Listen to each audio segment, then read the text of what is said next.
Let's get real. Welcome to TBC Today.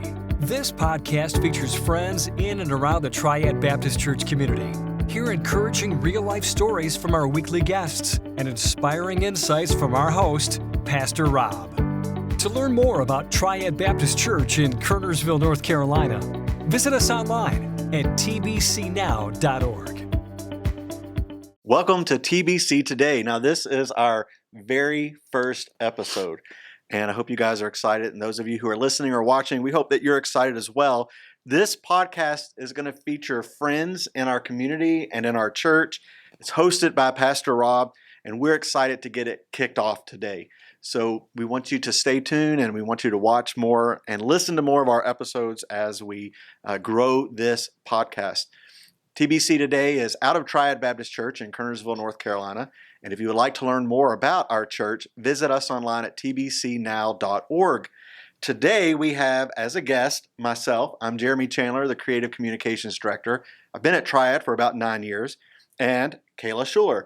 Kayla is the Creative Communications Assistant. She's been here for a little over a year, and so we're excited to have us here, I guess if that's the right way to say it. And but we're the host of TBC Today, of course, is Pastor Rob, and so he'll be taking over the conversation and leading this here in just a minute. Pastor Rob's been at Triad Baptist Church for over 24 years. That's right. That's hard to believe. And so he's our lead pastor of vision and preaching, and big visionary. I love working with Pastor Rob. I say it a lot. He's kind of like working with Walt Disney. He's got great ideas, big vision, and so we might get into that a little bit too, if that's okay with you. But for now, Pastor Rob, let's get real.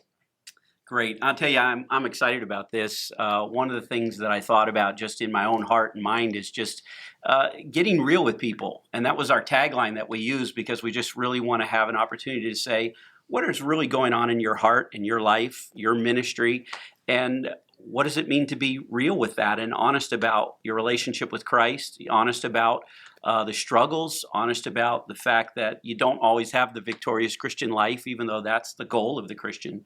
But really, it's an opportunity to do that. And so I wanted to just hit different people in the community. I've already been kind of talking to some people on my own little way privately just to kind of see what it'd be like to do this. So I've been kind of testing myself out. But want to start with the communication people today. And so that's what I'm going to do. So we'll jump right into it today with our creative communication team, Jeremy and Kayla. Are you going to flip? We're going to keep Pastor Rob on track. So if you're watching this or you're listening to it, we've got a special little... The hourglass of time. So we're going to keep him on. We're going to do that. But that thing ends, we're done.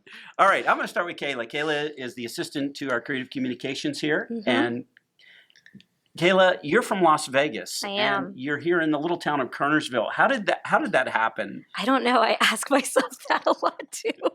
I was born in Japan. My dad was in the military, and he and my mom moved back to Las Vegas after I was like 2 years old. I grew up there.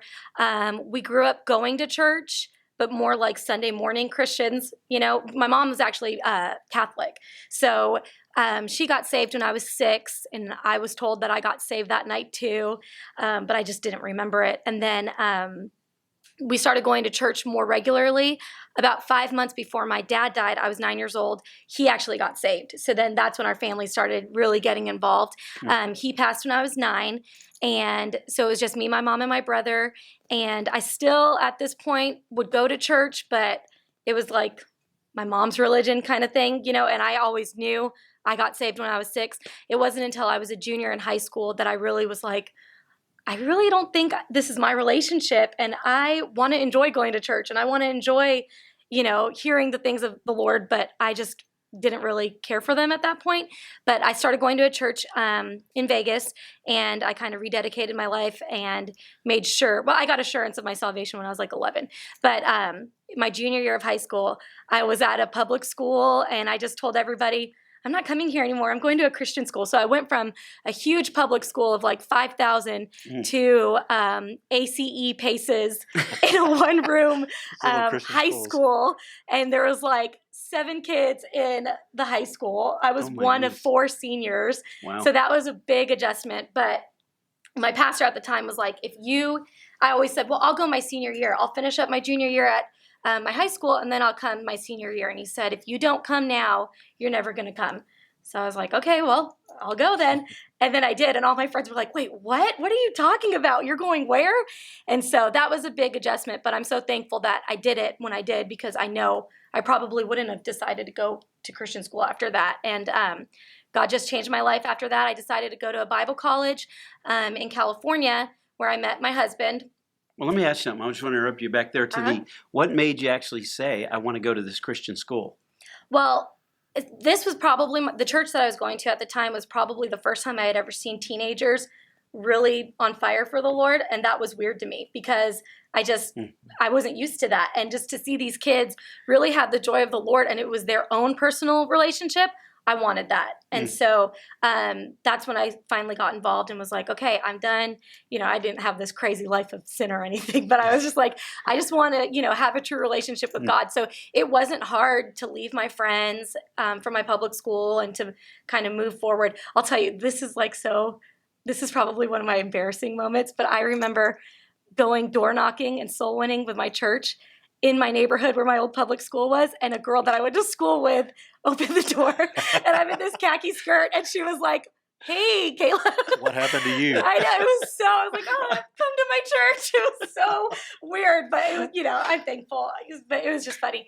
But yeah, seeing teenagers my age with a real relationship, that really made me want to make changes in my life. So, do you think, like your father passing away when you were 9, what impact did that have on your life from 9 forward, and how that might have played into you ending up at Christian school? Yeah, I know that I have never been bitter about losing my dad, and I really think that we depended so much on him. He's, the rock of our family, and with him passing, it was really cool to see my mom just put all of her trust and faith in the Lord that he would take care of us, and so that really rubbed off on me, and it showed me not to be bitter, because I knew that he was in control, So as far as college and how that affected me, it was intimidating to go to a Bible college where most of the kids were ministry kids. So they're pastors' daughters or missionary kids. And I'm like, well, I have this little Asian mom and she's single,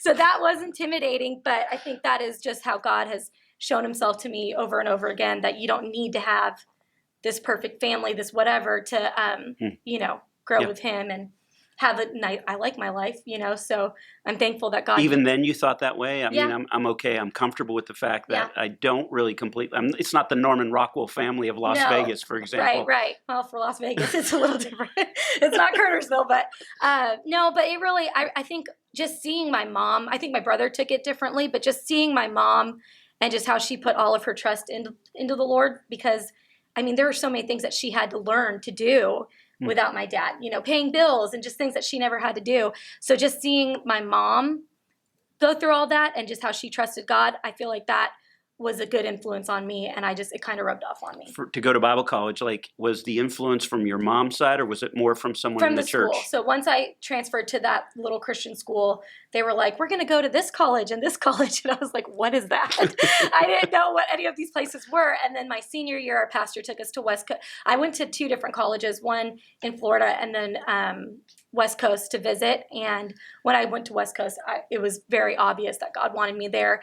And it was nice because it was still close enough to where I could go home, but it was far enough to where I could, be away, so that was really neat. That's cool. That's cool. And so go from there then. You're at college now. And so I go to college. I started, I don't know, Christian boys are so different than public school boys. So I was, like, oh, who are these guys or whatever. A friend of mine was actually telling me, there's this guy, he's interested in you, but he was so quiet, and I'm not really quiet. So I'm like, why doesn't he just talk to me? And he was just kind of shy. He had this really forward brother who just kept pushing him onto me, saying, we all know that forward brother. You should date my brother. You should date my brother. And I'm like, who are these people? But I'm thankful for Jason and just him pushing that along. But Justin and I, we didn't even date that year. I actually started dating somebody else. But both of you? No, he didn't date anybody. That's another episode, right? That's a long one. But no, so we were just friends for a couple years, and then we started dating. And then we actually broke up for a little bit and then got back together I was working at a ministry in California, and he was working at a ministry in Tennessee, and we got back together, and we've been together since. So then once we got married, I moved to Tennessee. He was a children's pastor at a larger ministry, and not larger than this, a large ministry in the Nashville area. And we liked it. We really enjoyed being there. We loved the people there. But after a while, God just made it clear that we needed something new, and we had always desired to be closer to family, and all of his family's here. So after much prayer, and a lot of going back and forth, we finally decided, like, okay, let's move to Kernersville. So I moved from Las Vegas to K Vegas, which I still don't understand, but None of us do. But we love it here. We really love it here. We love being around our family and seeing our nieces and nephews grow up and stuff. So we're excited to be here. That's cool. That's cool. And as far as like missing Las Vegas, you really don't miss the actual town. I miss a lot of things about Las Vegas, but I would rather live in North Carolina. So this is like almost more of a place you'd want to raise a family. Yes. Vegas is just very convenient. There's lots of things open. My mom's like, there's nothing there. I'm like, I know, but I do like it out here. It's different. And grass. I remember the first time I came to North Carolina to visit Justin, we drove through this road and there was just trees all over. And I was like, I feel like I'm in a gospel track. This is so pretty. I'm just not used to, I never had grass before, so I wasn't used to it. But Jeremy actually, since me and Justin got married, Jeremy had always joked, you need to move here and come be my assistant. And I was like, okay, yeah, whatever. I prayed hard for that one. Yeah, so then we moved here and I'm like, let's go. Hire me. So is that how that happened? It did. It really is. It really is. Because she had been here, a year or two? I had taught Justin and been friends with really all the Shulers, for years. And then I was helping with their wedding and just talking to Kayla. I thought, man, she's really creative and she's a lot of fun and she has a good spirit and she understands ministry. So ministry is not all fun and games and it's not glamorous to work in, right? A lot of people think that, but I felt like Kayla kind of understood it. And so I knew her mother-in-law was praying she would move back here. And so then I thought that'd be great if she did move back here and could work with us on our team. Yeah, that's cool. That's cool. Well, it's great to have you on the team. Yeah, You're a real help to Jeremy and all of us, and we appreciate it so Thank you. much. Okay, well, let's go to Jeremy a little. Jeremy, tell me how you kind of ended up here, and if you want to talk a little bit about your ministry too, that'd be great. Yeah. Well, I grew up in a Christian home, and I was saved when I was just a child, very young, and but I had great mom and dad who taught me a lot about the importance of being a Christian and serving the Lord. And so I just always felt that kind of call on my life, always felt that tug. When I was a teenager, though, that's when I really made the decision to serve the Lord in full-time Christian ministry.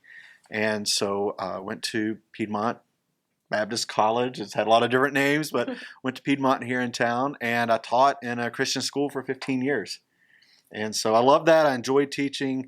And I had a lot of opportunity to do some things and to learn kind of how to do events and how to do plays and how to do, yearbooks and all that stuff. I sort of learned that the hard way. And but I was teaching a couple of your kids and a couple of Mr. Tim's son, and so some different ones. So you guys sort of knew me over here. And when I was ready, I just really felt like it's time for me to get out of teaching and to do something. My heart's desire was to do something more creative in ministry.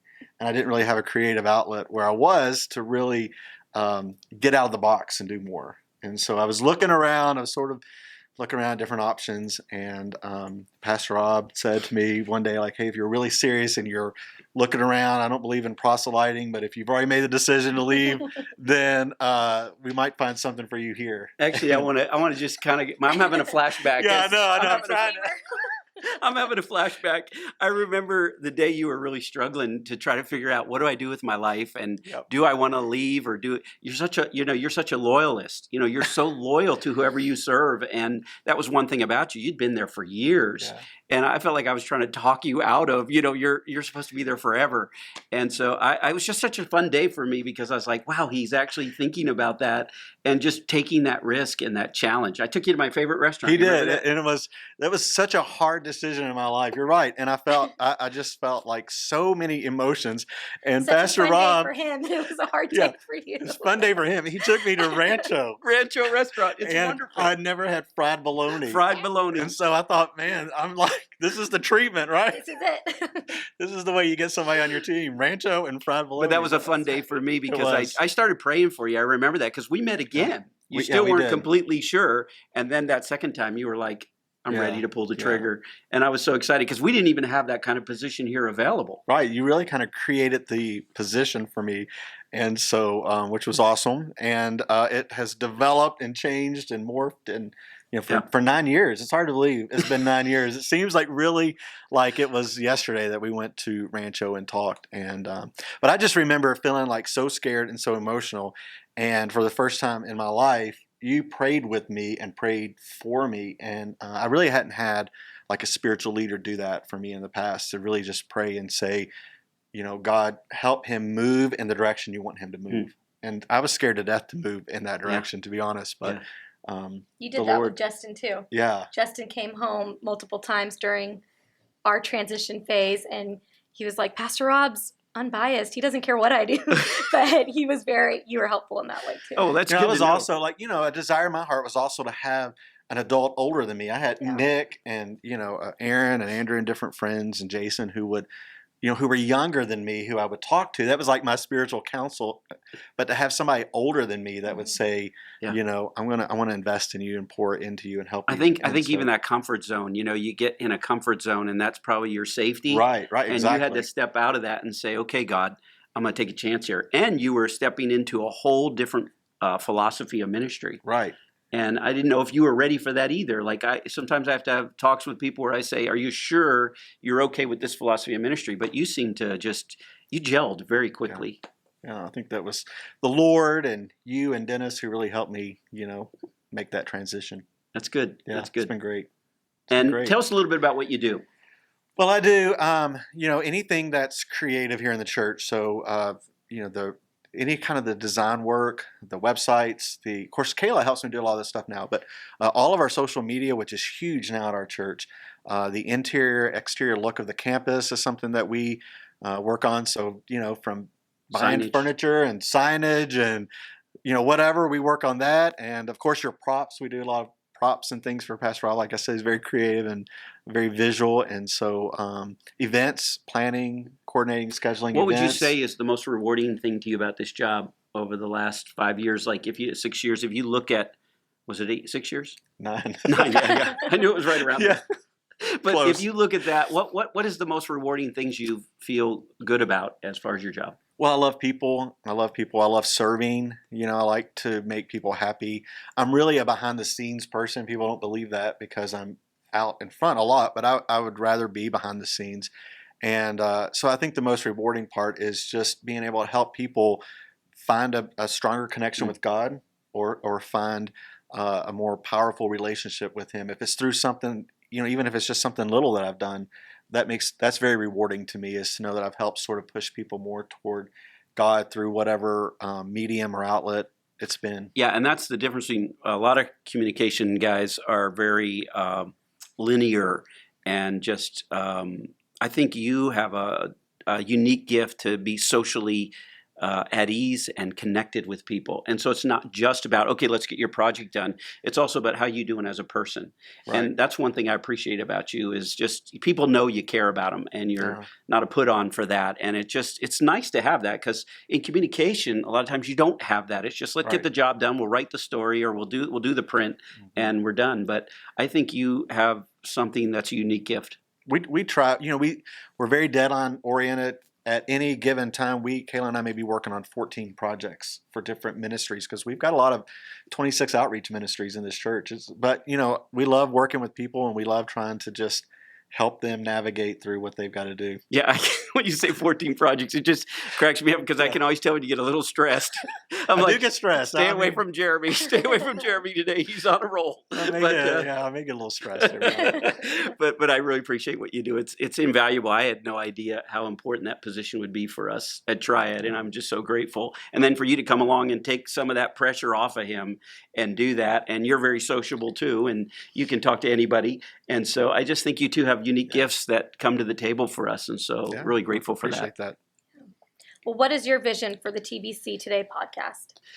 My vision, I like the tagline. Jeremy came up with that tagline, let's get real. And one of the things I think that we have a hard time doing is really coming out of ourselves and putting our lives on the table in a way that says, I'm struggling, or in a way that says, I live with these tensions in life. Like, I feel good about my walk with the Lord, but yet sometimes I don't feel real good about this relationship, or I don't feel good about that. And so my thought is, what's it mean to get real and actually say that, and let us see your struggle, or let us see the ambivalence you feel sometimes in life with two opposing feelings at the same time. And let's put them out on the table, and let's say this really is what it means to be real, and yet what does it mean to walk with God in the middle of that, and to have a sense of a sense of relationship with Him. And so that's a real big part of why I wanted to do this. It's something I can't do in preaching. It's preaching, it's like a one way. I can see people's eyes, and I know if they're connected with me, and that's important to me. But I wanted to hear people respond in a way that we could do that. And so digitally, it's incredible. What an opportunity here. So I want to try it. If we can do it, let's move forward. If it doesn't work, we'll go on to something else. But that's really my desire, is to just have an opportunity where people could do that. Yeah, I think it's important for people to be transparent. And a little bit of my background was that you weren't supposed to be that. You weren't ever supposed to let anyone see you sweat, or see you stress, or see the sins in your life. And so that's one of the things that I appreciate about you and our church here and our leadership, is that we are allowed to be transparent and talk about our struggles and work through that and pray with each other. And I mean, it's a great supportive team here. Yeah. And so that's very helpful. Yeah, that's really my goal. And so this is an opportunity to be able to do that in this setting that I don't feel like I can do anywhere else except one-on-one. Yeah. And so I thought, wow, I bet some of these stories in people's lives, like I'm thinking right now of our ladies ministry director, her story has such a power to it. I'm thinking of a guy right now that works in a company that is totally caught up in the social issues of today. And how does he constantly says, how do you be a Christian in that environment? And how do you live that out? And I can't wait to have him interface with that. And my mind's just running with 100 different people that I want to sit down and just say, tell us about that, because we want to think that through with you, and we want to hear how you're doing it. So that's kind of what I'm excited about the most. Yeah, that's great. Okay. Did you have any more questions? We're about out of time. I don't know if you had any more questions. I don't think so. So what we're really trying to accomplish with this is just getting real with people, and from our church and from our community. So maybe not even necessarily connect it with our church. So the future episodes will feature Pastor Rob with a guest. And I think it'll be very exciting. He's got a little list made, and so I'm very excited to hear some of those stories as well. You can listen to this podcast on Spotify, on Apple Podcasts, on Amazon Music, but what would really help us is if you would like it and review it and share it. So those are really great ways to help get this out, spread the word about our podcast. We're officially kicking this off with episode 2 in May, and so you'll be looking for that. We'll have information about that on our website and on our Facebook. We want to say thank you to Austin Joyce. He's our AVL director here. He's actually working here today on his birthday to get this episode filmed and edited for you guys, and so we're excited about that. And with that, Pastor Rob, you want to close us out? With prayer? Or just close us out with the whole podcast? We didn't really talk about a closing. We forgot that, didn't we? I think it's just an encouraging word. An encouraging word. Okay, I just want to say, hey, if you have ideas that you'd like to see us go down, or pathways, or people, don't hesitate to let us know, because that's something I would be very interested in. It's just kind of interfacing with that, or ways you want us to go in the podcast, topics or ideas or themes. So anything like that, that's kind of my passion right now as well. So. Well, thank you for listening to us today. We hope that you enjoyed this. We hope that you were encouraged, and we hope that you'll check us out on our next episode. Have a great week. Thanks for joining us this week on TBC Today. We want to connect with you, so make sure to visit our website, tbcnow.org, and subscribe, rate, and review the show in iTunes, Spotify, or Amazon Music. Don't forget to share this episode with a friend, and be on the lookout for our next conversation.